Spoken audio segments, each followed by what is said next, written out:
안녕하세요. 양민철 목사입니다. 어느덧 가을 날씨가 제법 선선한 곧 겨울이 열릴 것 같은 그런 날씨가 되어가고 있습니다. 환절기에 건강 유념하시기 바랍니다. 특히 금주 주말부터는 꽤 쌀쌀하다고 하니까 옷 잘 챙겨 입고 다니시기 바랍니다. 오늘은 시편 6편 말씀을 같이 나누려고 하는데요. 다윗이 병에 걸렸습니다. 병든 다윗의 고백이라고 말할 수 있을 것입니다. 병든 다윗이 어떠한 심리 상태였는지, 또 어떤 기도를 드렸는지, 또 어떻게 승리를 선포했는지 본 시편 6편을 통해서 볼 수가 있는데요. 다윗이 병들어 약해져 있을 때, 이때를 배경으로 한 시편입니다.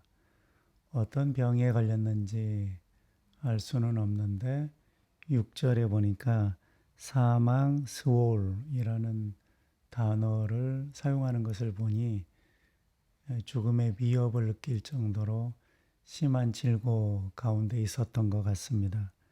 아무튼 저와 여러분의 생애가 강건하기 바라며, 혹 다윗처럼 약해져 있을 때 우리는 어떻게 하면 좋을까를 생각하는 기회가 되었으면 좋겠습니다. 육체의 병은 마음도 병들게 한다라고 말씀드리고 싶습니다. 다윗은 육체뿐 아니라 마음조차 약해진 상태인데 몸이 병들면 마음도 약해집니다. 그래서 마음과 육체가 서로 연결되어 있어서 서로 연동한다 해도 과언이 아닐 것입니다. 건강한 신체에서 건강한 정신이 나오기 마련이죠. 마음이 약해질 때를 보면 환경적으로 시련이 몰려왔을 때, 또 육체가 건강치 못하고 병들어 있을 때 마음도 그 영향을 받게 된다라는 것을 알 수가 있습니다. 특히 오랜 질고 이런 것은 정서를 우울하게 하고 부정적 시각을 갖게 만들죠. 그리고 중첩된 시련 하나를 만났을 때보다 2개, 3개 겹치면 사람이 정신을 잃어버립니다. 마음의 강직함이 무너지고 약한 생각이 그 마음을 지배할 수 있다라는 것입니다. 호랑이에게 물려가도 정신을 차리면 산다라는 옛 속담이 있듯이 시련이 중첩되더라도 정신을 바싹 차리고 하나님을 바라보는 저와 여러분 되었으면 좋겠고요. 어떤 질병이든 어떤 시련이든 그것이 길게 내게 머물게 되면 내 정서에 상당한 영향을 미치게 됩니다. 이럴 때 어떻게 하면 좋을까? 더욱 끼어서 하나님 바라보는 저와 여러분이 될 수 있다면 오랜 시련, 오랜 질고에도 불구하고 밝고 환하고 건강한 마음을 유지할 수 있을 거라고 믿어집니다.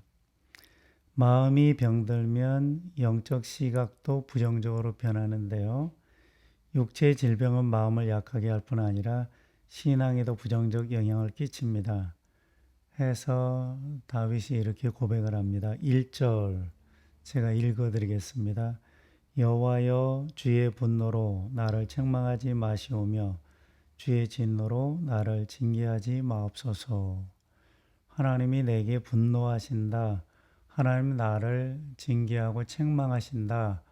이렇게 다윗이 기록했는데요. 실제로 하나님이 그에게 분노하신 것입니까? 하나님 그를 책망하고 있는 것입니까? 그런 생각, 그런 마음, 그런 감정이 들 때 그때가 언제였습니까? 이것은 다윗이 병들어서 마음이 약해져 있을 때다. 그런 얘기입니다. 실제와는 다르게 그렇게 느끼고 있다라는 것입니다. 마치 환경이 파도처럼 내 삶을 엄몰해 올 때 하나님 내게 분노하신다. 이런 생각을 할 때가 있다라는 거죠. 어떤 시련이든 성찰의 기회로 삼는 것은 나쁘지 않지만 성찰을 넘어서서 스스로 정죄하는 것으로까지 가면 이거는 마음의 병이 되고 신앙도 병들게 되는 것입니다. 하여 마음이 병들면 영적 시각이 부정적으로 바뀔 수 있다라는 점을 항상 잊지 말고 내가 느끼는 대로 믿기보다 하나님 말씀을 붙드는 그리고 하나님 말씀을 냉철한 이성으로 접근하는 그러한 태도 이런 것을 유지함으로써 마음의 부정적 시각, 잘못된 시각으로부터 우리 자신을 지켜낼 수 있다라는 것입니다. 저와 여러분은 환경에 영향을 받습니다. 우리가 처한 환경에 영향을 받는데 우리가 맞는 모든 상황에서 하나님의 음성을 들어야 할까요? 내가 부정적 상황 속에 있어요. 그때도 하나님의 음성을 들어야 할까요? 하나님의 음성을 사모하는 것은 나쁘지 않지만 그냥 잘 견디고 승리하면 될 일을 거기서 하나님의 음성을 듣겠다라고 할 때 내 안에 이런 질문이 막 솟구쳐 올라오죠. 내가 뭘 잘못했나? 하나님 왜 나를 이렇게 때리시는가? 하나님이 지금 나를 벌 주고 있는 건가? 하나님 나를 버리셨나? 이런 생각이 드는 것은 그저 꿀떡 삼키면 되는 환경에서 지나치게 하나님의 뜻이 무언가를 묻는 그러한 태도 때문인 것입니다. 모든 상황 속에서 하나님은 우리를 변함없이 사랑하시는데 모든 상황에 걸맞게 하나님께서 매번 내게 어떤 말씀을 하신다라고 생각할 때 우리는 함정에 빠질 수 있는 것입니다.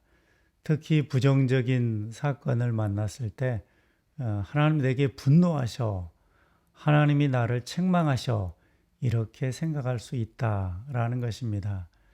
이때 우리가 깨달아야 되는 것은 사람은 환경의 지배를 받을 수 있으며 그가 처한 환경의 상황에 지대한 영향을 받을 수 있다.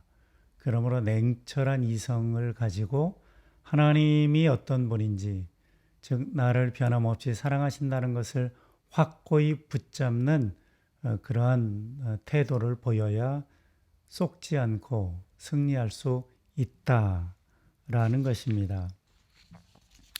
이어서 생각을 좀 해보겠습니다. 시련의 때를 성찰의 기회로 삼는 것, 그것은 좋은 것입니다. 내가 얼마나 부족한지, 얼마나 죄인인지 다시 한번 깨닫는 거죠. 교만할 건덕지가 없다는 것을 발견하는 거죠. 그래서 어떤 일이 잘 될 때 마음이 붕붕 뜨고 교만해졌다면 시련의 날에 제자리로 돌려놓는 것 필요한 일입니다. 이런 성찰이 가능하려면 늘 하나님 앞에 머무는 태도가 필요하겠죠. 하나님 앞에 머무는 것이 중요한 것은 시련의 반대, 풍요, 또 강건함, 성공, 승리가 찾아왔을 때 내가 하나님 앞에 의로운 것처럼 착각하지 아니할 수 있다. 하나님 앞에 서게 되면 우리가 맞는 시련에도 하나님 내게 분노하셔 이렇게 오해하지 않을 것이고 내가 성공하는 날에도 스스로 의로워지고 교만에 빠질 확률이 줄어든다라는 거죠. 그래서 자기 성찰은 하나님 앞에서 해야 되는 것이지 환경 앞에 상황 앞에 하는 것은 아니다라는 것입니다. 환경과 상황 또 여러 가지 조건에 강한 영향을 받는 저와 여러분 늘 하나님 앞에 머물기를 힘써야 됩니다. 고난 시련의 때에도 흔들리지 아니할 것이고 성공과 승리의 때에도 자만하거나 교만에 빠지지 아니하게 될 것입니다. 하나님 앞에서는 늘 겸손해질 수밖에 없죠. 하나님 앞에서는 범사에 감사할 것밖에 없습니다. 그 하나님 앞에 머무는 자는 견고하며 안정감이 있는 믿음의 사람이 될 것입니다. 저와 여러분이 그런 사람이 되었으면 좋겠습니다. 시련을 성찰의 기회로 삼을 뿐 아니라 시련으로 인해서 우리의 시선이, 우리의 시각이 왜곡되지 않도록 조심하셔야 합니다. 시련의 날은 하나님에 대한 왜곡을 가져옵니다. 시련의 날에 하나님은 내게 분노하신다. 하나님이 내게 벌 주고 있다. 하나님 나를 정죄하신다. 이렇게 하나님하고는 아무 상관도 없이 하나님의 모습을 규정할 수가 있다라는 것입니다. 시련, 환경, 상황 이런 색안경을 끼워서 하나님을 바라본 결과라는 것입니다. 하나님은 시련의 날에도 변함없이 나를 사랑하십니다. 그러므로 시련의 날에 부정적으로 변해버린 내 감정의 포로가 되지 않게 되기를 주님의 이름으로 축원합니다. 자기 감정의 포로가 된 자는 일희일비합니다. 좋을 때는 방방 뜨고 어려울 때는 푹 풀이 죽죠. 심지어 하나님도 왜곡시킵니다. 어떤 사람이 견고한가, 어떤 사람이 안정감 있는가, 그가 처한 환경, 그가 만난 사건, 그가 머물고 있는 상황 이런 것에 지배받지 않고 똑똑히 하나님을 바라보는 사람, 변함없이 나를 사랑하시며 나와 함께 하시는 하나님을 똑똑히 바라보는 사람은 쓰나미 같은 시련이 몰려와도 요동치지 아니한다라는 것입니다. 우리 믿음의 가족들이 부디 그런 분들 되시길 바랍니다. 다윗은 기도하며 내면의 어려움을, 내면의 어둠을 거두어냈습니다. 그는 질고 앞에서 기도했죠. 그의 기도는 그의 마음을 강직하게 만들었습니다. 여전히 질고 가운데 있지만 그 마음이 담대하게 변화된 것입니다. 그랬더니 그의 고백이 달라지죠. 8절에 보시면 이렇게 기록합니다. 악을 행하는 너희는 다 나를 떠나라. 여호와께서 내 울음소리를 들으셨도다. 하나님의 응답을 선포하는 그의 말은 단호했습니다. 그는 더 이상 질병에 묶이지 않았습니다. 그는 다시 담대해진 것입니다. 9절입니다. 여호와께서 내 간구를 들으셨으며 여호와께서 내 기도를 받으시리로다. 현재 질고 가운데 있지만 하나님의 응답을 확신했습니다. 그는 건강을 다시 회복될 것을 확신했다라는 것입니다. 그 마음이 병들지 않았습니다. 그 마음이 질병에서 벗어난 것입니다.